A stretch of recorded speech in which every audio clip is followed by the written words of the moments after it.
Bom, então, para começar, os crimes digitais, a gente tem que pensar num dos que são os mais comuns aqui dentro desse nosso universo da tecnologia, que são as ofensas, né? Será que dá para ofender alguém na internet? Você já foi vítima de uma ofensa num WhatsApp, num site, num e-mail? E eu queria até mostrar para vocês novas situações aí voltadas às ofensas na internet, que é a chamada fake news. Será que dá para criar fake news? Como dá, né? Até existe uma crítica muito grande no sentido de que fake news, na verdade, não se deveria usar esse termo, né? Notícia falsa. Os jornalistas colocam que se a notícia é falsa, então não é notícia, né? O termo que se usa aí para fake news mais correto seria a desinformação. Então, porque na verdade você cria ali, existem vários tipos, desde ter uma notícia desatualizada ou uma postagem mentirosa propriamente dita, boatos. Então, dentro desse universo da fake news pode ser criado um boato, né? Um boato e às vezes um boato grave. Veja essa notícia, não sei se vocês acompanharam, mas uma mulher foi espancada após boatos em rede social e ela chegou inclusive a morrer no Guarujá. Então, às vezes, numa sociedade que às vezes está muito intolerante, né, tem uma necessidade de fazer a justiça aí com as próprias mãos, você fomentar um boato, como aconteceu numa situação dessa em que falava que roubava a criança das mães, né, pegava aí as crianças das mães e fazia rituais de magia negra, sei lá, era uma situação bem grave o boato que criou. Alguém achou que aquela moça era a que teve o retrato falado na internet e veja, esse boato acabou inflamando uma população local e causando o óbito dessa mulher. Então foi algo realmente grave, né? Uma ofensa na internet, um boato na internet pode sim prejudicar os negócios, pode prejudicar a vida de uma pessoa e às vezes chegar a situações até mais graves, tá? E aí vocês devem estar me perguntando, horas, por que será que ela pôs um emoji aqui? Quantos emojis, né, gente? Em era de emojis é tão legal se comunicar ali com as imagens, até os GIFs vieram com toda a força, pegando ali trechos, mas eu queria chamar a atenção que às vezes é possível usando apenas um emoji você ofender alguém, né? Tem alguns emojis que eles têm essa finalidade, mostrar um determinado dedo aí para a pessoa, né? E outras coisinhas mais. Então, o emoji pode ser sim uma forma de você fazer algum tipo de ofensa, tá certo? Bom, dentro dos nossos crimes contra a honra, nós temos a calúnia, a injúria e a difamação. Quando a gente fala em calúnia, então a calúnia é você imputar falsamente a uma pessoa um fato criminoso.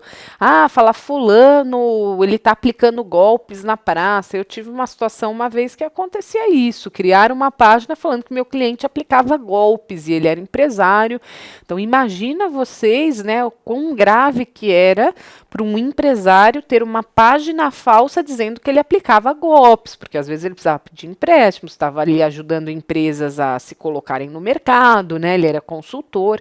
Então, um tipo de informação falsa, se você imputar um fato criminoso a alguém, isso com certeza macula a sua honra, tá? E o que é importante chamar a atenção para vocês? Que na mesma pena da calúnia ocorre quem faz o compartilhamento, ou seja, sabendo falsa imputação, não é aquela situação que eu já encaminhei sem nem saber, né? Mas sabendo que é falsa imputação, apropala ou divulga. Então, cuidado com aquilo que você compartilha na internet. Pode ser que depois fale, não, eu não tinha a intenção, não tinha o dolo. Lembra que falei do dolo, que é importante para grande parte dos crimes? Você pode dizer, olha, eu não tinha o dolo, nem sabia que era falso isso, né? Tal.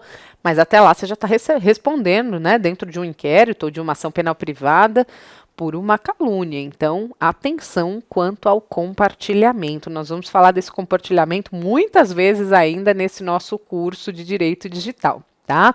Então, Lembrando que é punível a calúnia contra os mortos, porque às vezes a pessoa já morreu, a gente pega aí principalmente pessoas públicas que desenvolveram cargos políticos e ali há imputação de que era corrupto, né, de cometeu crimes ali contra a sociedade, então não importa se a pessoa já está morta e a sua reputação segue protegida, assumindo os herdeiros, então, essa posição de fazer a defesa da honra, tá? Lembrando que nós também temos a difamação. Então, a difamação, você imputar fato ofensivo à reputação. Geralmente, a gente diz que a difamação atinge a chamada honra objetiva, aquilo que você aparenta para a sociedade. Então você fala, fulana sai com todo mundo, fulano é picareta. Então você atribui ali fatos, né, ofensivos atingindo ali várias pessoas, por exemplo, posta na internet falando mal de uma determinada pessoa, dizendo que ela faz coisas reprováveis e coisa e tal. Então essa é a difamação. E a gente tem ainda a injúria. A injúria é a ofensa à honra subjetiva. É aquilo que a pessoa entende como que deve ser protegida a sua própria honra. Então tem um aspecto interno. Então não precisa que chegue ao conhecimento da coletividade. Se você está você e uma outra pessoa na sala e você chama ela de incompetente, de burra, né, geralmente dando um adjetivo, eu nem vou dar aí outros exemplos que a imaginação de vocês eu deixo ao critério, né? Mas a injúria ela atinge um bem assim individual, né, subjetivo. E é importante dizer que nos crimes contra a honra, a calúnia admite a exceção da verdade. O que é a exceção da verdade? Se o ofensor comprovar que o fato de fato aconteceu, né? Então ele realmente, eu estou falando que ele cometeu um crime e ele cometeu, né? Agora, se o fato for punível por ação penal privada, como é o caso dos crimes contra a honra, concorrência desleal, enfim, se o ofendido ainda não foi condenado por sentença irrecorrível, você não pode dizer que ele cometeu aquele crime, porque senão não enquadra ali na exceção da verdade, enfim, tem outras hipóteses. A difamação tem uma exceção da verdade muito restrita, porque ela aplica-se apenas se o ofendido é funcionário público e a ofensa for relativa ao exercício das suas funções. Injúria não tem a previsão de exceção de verdade. Então não adianta você falar, olha, ele é incompetente, mas é mesmo, ele enfiou a tomada aqui de 110 no 220, eu estou provando que ele é burro, sei lá, alguma coisa assim. Não pode, tá? Então a honra, ela é algo muito precioso. E ela deve ser protegida. Então, exceção da verdade não dá para esses casos de injúria e na grande maioria dos casos de difamação, só apenas mesmo ali na calúnia e na hipótese de você comprovar que o crime de ação penal pública ali realmente aconteceu, tá? E o que eu queria alertar para vocês é uma causa de aumento de pena. Qual que é a causa de aumento de pena? Fala que aumenta-se de 1/3 se o crime ele é praticado na presença de várias pessoas ou por meio que facilite a divulgação da calúnia, da difamação e da injúria. E aí eu quero mostrar, gente, a internet certamente é um meio que facilita a divulgação. E aqui é uma reflexão, porque as penas dos crimes contra a honra, elas são brandas, né? São considerados crimes de menor potencial ofensivo. Então, veja, a calúnia é que tem a pena maior, pena máxima de 2 anos. A difamação, 1 ano. Então, esses crimes, a chance de você entrar ali no juizado especial criminal, né, é uma chance, geralmente vai ser por ali que você vai fazer a apuração, e é difícil ver alguém condenado por crime contra a honra, seja pela possibilidade de retratação do ofensor, ou ainda porque comporta composição civil ou principalmente a transação penal, em que o Ministério Público oferece ali algum tipo de troca para que o processo não siga, né? Seja a cesta básica, uma prestação de serviços à comunidade. Ainda tem a possibilidade do sursi, que é a suspensão condicional do processo. Então, se o acusado ali cumprir certas condições impostas pelo magistrado, esse processo não prossegue, né? Então, de fato, as penas são brandas, às vezes pelo estrago que é causado na vida de uma pessoa. Nós já tivemos essa reflexão e a gente sabe que nossas vidas estão cada vez mais interconectadas com a tecnologia, interconectadas com as nossas redes sociais, com a forma como a gente aparenta nesse universo digital. Todo mundo costuma dar um Google, estou fazendo uma contratação, vamos pesquisar ali quem é essa pessoa, se tem alguma coisa que depõe ali, já que as relações estão sendo feitas mais remotamente, você não conhece quem você está contratando, o empregado que você está colocando dentro da empresa, o prestador de serviço.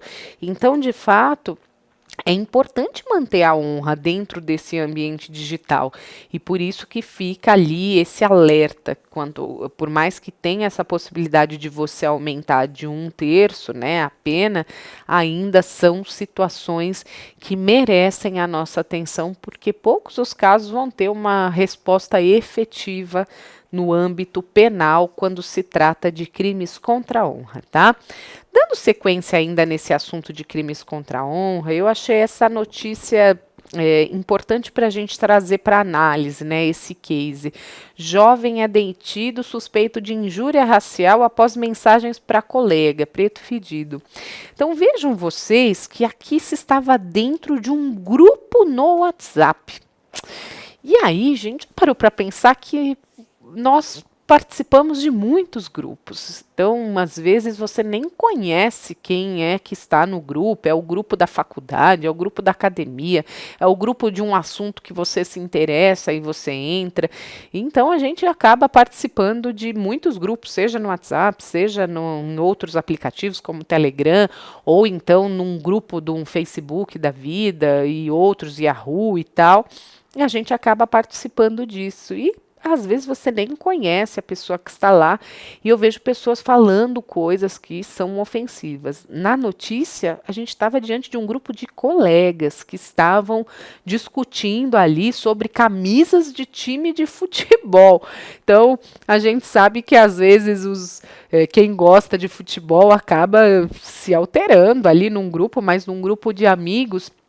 Sei lá, né? Não estou querendo minimizar ou justificar ali, mas o que foi dito, ofensa é ofensa. Mas veja, isso gerou uma investigação. Aquele conteúdo que foi reproduzido numa conversa de WhatsApp foi base para um jovem ser detido por suspeita de injúria racial, que a gente já vai entender já já. Então, cuidado com aquilo que você posta, porque aquilo fica para sempre. O interessante dessas ofensas aí no universo digital, porque quando a ofensa é falada aqui no mundo offline, as palavras vão ao vento. Né? E aí, às vezes, um fala, não, ele falou que eu sou incompetente, a testemunha vai falar, não, ele falou que ele era demente. Então, um exemplo, né? O tipo telefone sem fio. Uma pessoa fala que falou, outra, não, mas eu falei, mas a intenção não era essa. Então, é complicado, porque até um dos pontos nós vimos nessa sociedade gelada, né, que você fala com uma tela no computador, como que você sabe qual a intenção? Porque no touch a touch aqui, né, vamos dizer, tete a tete, você vê a intenção, você precisa falar, vai, você é muito burro mesmo, falou brincando, sei lá, foi uma brincadeira, não tinha intenção de ofender. Mas na internet está escrito. Cada um vai dar a opinião que tiver. Você não consegue entender ali o dolo efetivo, ou a culpa, ou se não havia intenção de ofender, porque vai valer o que está escrito, tá certo? Bom, então cuidado. Outra situação interessante que eu já vi, às vezes, tá num grupo de amigos ali, ou de pessoas que se juntaram por algum propósito, e alguém faz um comentário racista como esse, ou um outro tipo de ofensa. E aí, alguém do grupo olha e tenta identificar quem é você e descobre que você trabalha para uma determinada empresa. E aí vai e fala: olha, esse tipo de funcionário que você trabalha na empresa exige providências em relação a esse funcionário, então tem que de fato tomar muito cuidado. E qual que então é a diferença entre injúria racial e racismo? Essa é a injúria prevista lá no artigo 140 do Código Penal. Injuriar alguém ofendendo-lhe a dignidade ou decoro. Então, a injúria, como eu disse, atinge um bem pessoal ali da vítima, a honra subjetiva. E o que é a injúria racial? Se quando você está realizando essa ofensa, você utiliza elementos referentes à raça, cor, etnia, religião ou condição de pessoa idosa ou portadora de deficiência. Então, essa é a injúria, vamos dizer, qualificada ali, que leva em consideração esses elementos. Você ofende, então, como se esses elementos que fazem parte da raça, da cor, fossem suficientes ali para ofender uma determinada pessoa, tá certo? E a gente tem o racismo. O racismo, ele está voltado mais à coletividade. Tá? Tá aqui, coletividade. E aqui a vítima é determinada na injúria racial. Quando eu uso um preconceito, eu falo de um modo geral, eu não estou atingindo exatamente uma vítima que tem nome, enfim. Estou falando de um modo geral, levando em consideração, né, praticar, induzir ou incitar discriminação ou preconceito de raça, cor, etnia, religião ou a sua procedência nacional. Nossa, gente, em épocas de eleições que nós passamos aí, sempre estamos aí dentro de um período eleitoral, quantas ofensas a gente viu, né, até de procedência nacional, ofendendo os nordestinos, e enfim, uma guerra aí na rede social. Muitas vezes a gente fala, ainda bem que tem o soneca ali, que você, para não perder o amigo, você coloca ele em stand-by ali, em modo soneca, para não ficar vendo as ofensas, porque as pessoas estão muito intolerantes. Parece que só porque tem uma divergência política precisa execrar, né, ali quem tem a opinião diferente da sua. Cuidado, né? Como nós vimos, o racismo ele atinge uma coletividade e uma entidade aí do Ministério Público pode querer, olhando ali, tendo conhecimento dentro de uma rede social de uma prática de racismo, dar andamento no processo, tá? Ainda para a gente pensar ali em diferenças, a injúria racial comporta fiança, já o racismo ele é inafiançável. A injúria racial, ela prescreve, né? A pena é maior, veja, reclusão de 1 a 3 anos e multa, prescreve em 8 anos. E o de racismo, imprescritível, tá? Aqui, a injúria racial, ação penal pública condicionada à representação da vítima. Então, a vítima falando que tem interesse em seguir, o processo segue independentemente de ela contratar ou não um advogado, porque é condicionada a essa representação. E no caso do racismo, a ação penal é pública, bastando que seja feito um BO, né? Então, se a pessoa fizer um BO ali, esse processo vai seguir dentro de uma investigação criminal nos trâmites que a gente já conhece em termos desse processo criminal. Um outro ponto interessante para a gente conversar, será que dá para se passar por alguém na internet? Dá para criar um perfil falso, usando a foto e, inclusive, até enganando as vítimas. Tem um golpe que está muito conhecido agora, principalmente nos aplicativos de mensagem, no WhatsApp, Telegram e tal, que a pessoa tem uma situação que ela consegue ter o acesso ao chip, né, um procedimento, faz ali uma transferência não autorizada do chip, né, do SIM card ali do celular, e começa a conversar com seus contatos e a pessoa acredita que é você e pede, olha, eu estou passando por um momento difícil, você não pode ali me emprestar um dinheiro, né? Olha, tal, e a pessoa vê sua foto, vê o seu WhatsApp e acredita.